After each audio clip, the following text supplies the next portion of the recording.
la Citroën Axel de 88 en version entreprise avec son intérieur d'époque, siège d'époque, couleur blanc neige EWT en plaque noire, sortie de grange. Les rétros ne sont pas réglables, ils sont fixes. Hop, le petit intérieur, boîte 4 vitesses, un levier un peu ferme, 95 000 km, un minimum d'équipement. Voilà, batterie activée et tout. L'air, évidemment, l'air conditionné, on peut pas dire, on n'a pas la clim là-dedans quand même. Des ceintures avec des plein de toiles d'araignée, de tout. L'arrière aménagé en version entreprise, mais aménagé artisanalement par l'ancien propriétaire. Et qu'est-ce qu'on a en dessous?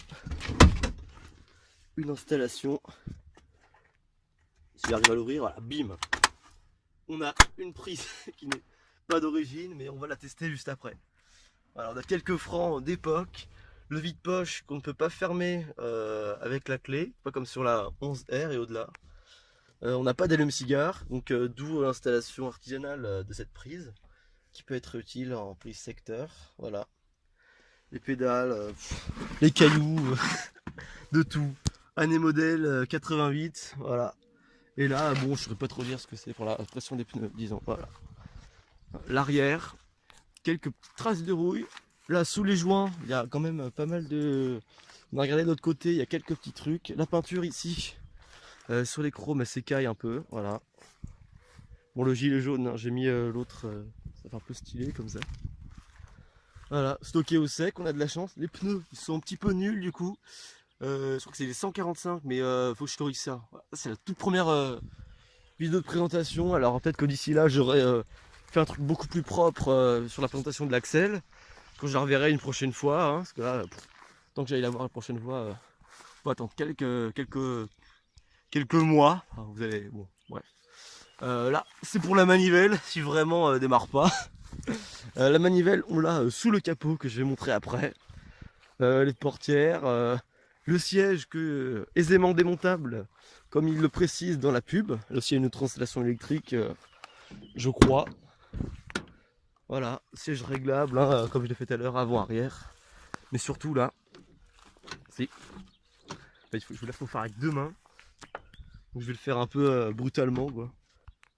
Du style comme ça. Voilà, et là le siège se lève et il se clipse, mais bon, avec une main c'est un peu dur. Les clés, logo Citroën, clé avec marqué Old Sheet dessus. Old Sheet, ah, c'est pour la clé, c'est la trappe à essence. Que des versions essence, bon, 5 versions, bon, voilà. Hop, là je vais vous ouvrir le coffre avec la petite trappe, etc. Non, on va voir, je suis bête, je vais ouvrir le coffre, voilà. Alors si je me trompe pas de clé, ça c'est pour démarrer, donc c'est pas celle-là. Alors c'est la petite là, normalement.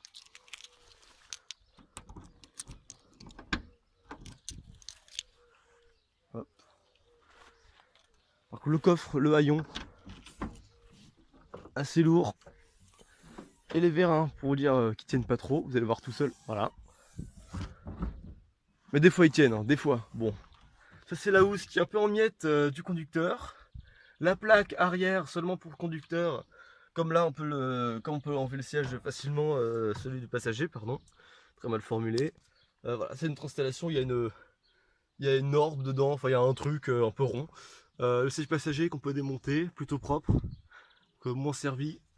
Alors le vendeur, comme il a acheté dans un lot, il n'a pas trop su nous dire l'utilisation de la version entreprise du propriétaire.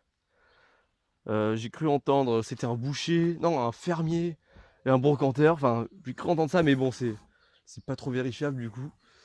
Et bon il a un peu le plancher, il est un peu aménagé, il est un peu tordu, enfin, bref. Et là on a bouteille de Coca de 88, voilà. Donc là je vais lâcher, vous allez voir ça va se fermer tout seul.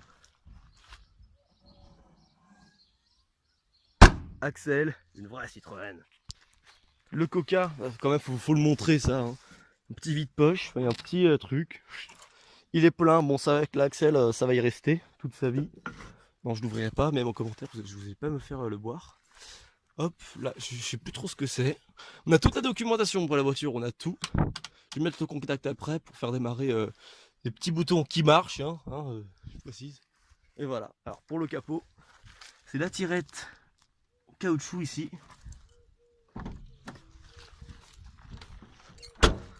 Plaque. Et là, bon, hop, se tire vers nous.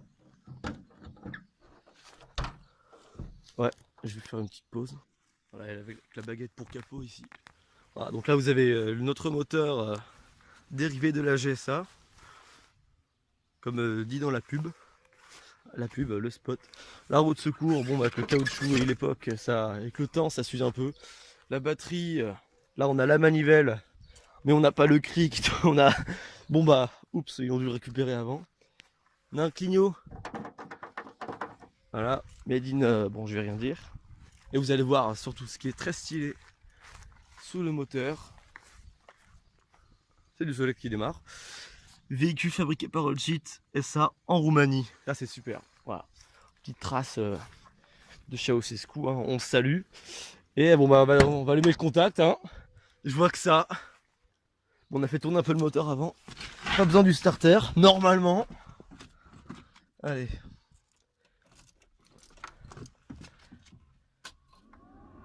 Pardon, ça c'est. Voilà, hop. Déjà les petits voyants. Ça, je saurais même pas trop vous dire ce que c'est, mais si on appuie longtemps dessus, ça fait de la lumière, alors c'est cool. Là, les boutons, même en option, je sais même pas si sur la 12 TRS, vu que j'ai pas de 12 TRS, vu que c'est celle de base, si ils ont une utilité, mais bon, c'est pour faire stylé. Les warnings qui marchent, hein, tout ce qui phare et tout marche. Voilà la clé, vous avez pu le voir. Ça, c'est le même compartiment que sur la Visa. Ah non, presque. Pas que je dise de bêtises. Hop, je vais remettre un peu de clim. Un peu moins pour qu'on m'entende. Voilà. Hop, bon, c'est classique ça. Le satellite Citroën qu'on a sur la Visa et tout. Le klaxon. Les clignotants. Gauche-droite. Les essuie-glaces. On va mettre celui arrière. Ah bah non, il était en option sur la 11R. Ah bah non, juste que sur la 11R qu'il y avait.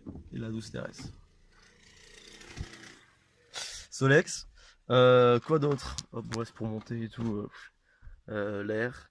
Le vide-poche d'époque avec un éthylotest un peu plus récent. Quelques petits freins. Une ampoule, des clés qui n'ont rien à voir. La boîte de vitesse. Un peu ferme. 4 vitesses. Je sais même pas où je suis. Voilà, 4 vitesses. La marche arrière. Et le point mort, il est. Voilà. C'est pas la même que sur le C15, mais non, faut pas que je dise des bêtises. Et le truc, il tient comme ça. Le frein à main. Pardon, parce que la voiture, les freins, ils sont un petit peu nuls. Hein. Voilà, ils sont vraiment pas très forts. Le bouton du frein à main, des fois, j'appuie dessus, il marche pas. Les ceintures. Bon. Ah, tout ce qui est là d'époque. La housse, les appuis-têtes. Alors, les appuis-têtes, on a des papiers du véhicule qui nous disent qu'ils étaient en option sur, bon, pas peut-être sur l'entreprise, mais c'est à vérifier. Il faut que je fasse une documentation plus tard là-dessus. On peut les retirer, hein. Hop, voilà. Et de base, les axles de base n'avaient pas d'appui-tête comme ça. Je sais pas si tu es en option sur l'axle berline. Voilà. C'est un bout de. Bon, je vous laisse tomber. L'essuie-glace qu'on a eu un peu gratos. Vidéo montée à part. Voilà, les petits pare-soleil. Je vais pas présenter. Le plafond, il est assez épais, on dirait pas. La lampe, en faisant ça, elle s'allumait, je crois. Voilà, c'est le bouton bascule, non? C'est un peu aléatoire. Bon, faut contact. Le pare-soleil passager. Le rétro réglable. Réglable, j'ai dit, pas démontable, mais bon, il marche aussi comme ça. Voilà, c'est bon, c'est mieux. Et là, j'ai le rétro réglable. Voilà, et je sais plus trop où j'en suis. Ah, voilà, les phares. Pelle de phare, tout marche hein, là-dessus, tout marche. Là, ah, c'est un petit peu flou, je refais ça bien. Top. Je sais pas si on voit. Non, il s'allume. Il n'y a que en haut qui est marqué pour les anti-brouillards qui s'allument quoi. Ouais. Et là en bas, il n'y a rien. Ok. Voilà. Alors peut-être ça c'est l'appel de... Bon, je suis nul. Bon, pour l'instant je suis nul. À cette époque-là, j'ai pas encore eu mon code. Ça, c'est pour mettre le liquide. Mais bon, vu qu'il n'y a plus de liquide, on a refait le plein d'essence, mais il n'y a plus de liquide. Le starter. Bon, je vais pas le tirer. Je vais le tirer peut-être juste après pour démarrer la voiture, juste pour vous montrer. Et voilà. Bon bah, je pense que je vais la démarrer tout de suite. Du coup, je vais fermer le capot. Classique, le capot. Je vais fermer à une main ou à deux. Allez, c'est parti. Cette vidéo, je la fais pour compléter la seule vidéo de présentation d'une Axel qui est en hollandais. Où le gars il s'arrête en plein milieu de la vidéo. Les manivelles pour les fenêtres qui marchent très bien. Les rétros hein, bah, qu'on peut pas régler mais qui sont déjà pas mal. Ça, ouf, on peut le régler. Salut, c'est moi. Bon là, ça passera pas au CT la fissure. Et voilà. Le volant, il est un peu ferme, la direction un peu ferme. Je sais pas si elle a assisté, je vais rien dire là-dessus. Car j'en sais trop rien. Quoi d'autre? La vide poche. Il n'y a pas d'allume-cigare là-dessus. Pour les passagers en berline, sur la 11R, là on avait les essuie-glaces, les allume-cigares à l'arrière. Là c'est très propre là aussi. Enfin, je veux dire, l'intérieur des portières sont très bien. Là, pour verrouiller les portes. Bon, l'extérieur, vous n'allez pas le voir, mais là bon. Voilà. C'est pas comme sur la vidéo là. Là, on pousse là. Hop, bon bah allez, c'est parti, le contact. Donc je vais dire que je vais mettre le starter. Voilà, ça fera un plus gros bruit. Alors vais-je réussir à bien la démarrer? On recommence. Voilà. Alors, je peux le retirer du coup.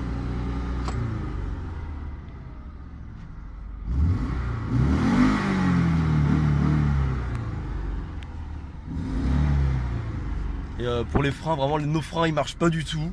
Ça c'est à refaire plus tard. Ouais.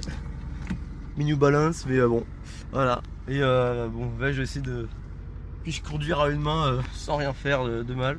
Hop. Non, là il veut pas. Voilà, là il veut pas du tout. Mais ouais, passage de première là-dessus, c'est pas évident. Enfin bon, juste la boîte, elle est, faut pas dire qu'elle est abîmée, mais voilà, c'est déjà mieux. Si je relâche. Alors, je vais couper la vidéo au cas où je cale. Je vais le faire au montage ça, mais on va voir. Ah non, c'est génial, voilà. Faire un petit tour de champ.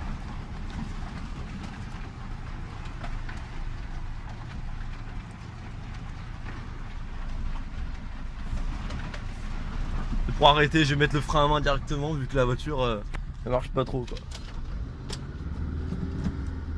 Voilà, bon c'est un petit peu à l'arrache, mais voilà. Bon les freins je vais pas vous les montrer parce que c'est prise de risque un peu. Vu qu'ils marchent pas même en descendant là-bas. Et voilà, ça vous aurez vu un peu la Citroën Axel. Et son moteur. Je vais appuyer sur le accélérateur là comme dans la vidéo du hollandais hein, qui a dû vendre sa Axel. Là c'est Steenkrat, je vais la mettre en description la vidéo, même si elle est, je vais sous-titrer celle-là en anglais, ça me prend un peu de temps. Pour nos confrères anglophones et aussi pour les Hollandais qui sont fans de Citroën. On a le pauvre, hein, tout est d'époque, hein, tout est d'époque. Il est chaud, ah, ça goûte, ça faut que je prévienne, ça aussi. Je savais pas. Petite fuite, mais bon, voilà.